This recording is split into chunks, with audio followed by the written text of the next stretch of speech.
Hey guys, welcome back to Contest Prep University. I'm Joe Klemczewski with Adam Atkinson. We are in episode 2 in our series about winning. And we left off, Adam, talking about how we will evolve as a person. This is not a sport that you measure in a season or contest through a season, but in years and decades. And I think people need to understand right off the bat that this is a long-term pursuit. Physical change, aesthetic change, as you mentioned with your client conversation just in our first episode. But you also mentioned that you had an interview with Dr. Corey Probst, a health psychologist and our wellness director. And she said, you know, write some of these things down, write your goals down because your goals change, they may evolve. You're going to become a different person through this process. So give us a little insight into how you have evolved and in your own competitive career, you know, how that has endured in terms of your passion for winning and competing. Yeah, absolutely. So I think for me, you know, I took my body as far as I could naturally. I really do believe that very minimal gains over the past, maybe 8 years that I have not competed.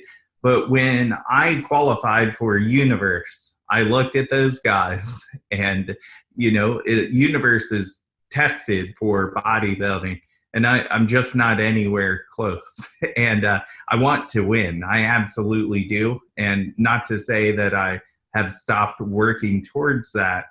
It's just not on my plate to, doesn't make sense for me to try to attempt going to the next level. To me, I compare it to having a short neck and trying to win a long neck competition. Like, I'm just not there. These guys have some incredible genetics, and then there's also some drugs that are involved in getting them to that next level as well.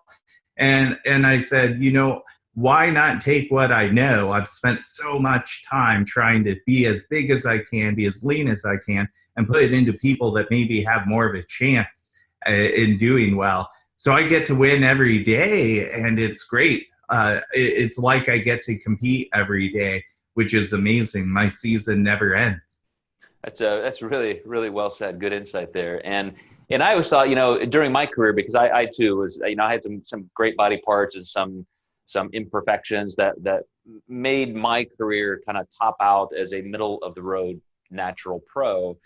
But every step of the way, there was a next rung to climb. And for me, keeping that long-term winning passion at the forefront of my mind was easy because there was always a game within the game. It was never from step one, I'm going to win this, or I'm going to be some kind of a super legendary pro. It was, let's just win, you know, my first novice class. And then, okay, let's win a novice overall. Let's win an open overall. Let's start competing at the national level. And every single step of the way, even when I was a pro, and, you know, I've said this before, but I think I placed last in my first couple shows, and I just came back hungrier. I just wanted to do this. But my first goal as a pro was just not to come in last. And then it was to come in the middle of the pack. And I came in 8th out of 16 at a big pro show, and then placed in the top 5. But even after that, I would just start playing little games like with friends, like I'm gonna beat you at this show. I'm gonna kick your ass, and no, you're not. I'm gonna beat you. And so my goal in one show was to be my best, but just to beat like one single guy there, you know, a friend of mine. But every step of the way, every single contest every year, you would see me placing better, hitting that next level, hitting that next level, hitting that next level. But every single step of the way, I literally started at the bottom.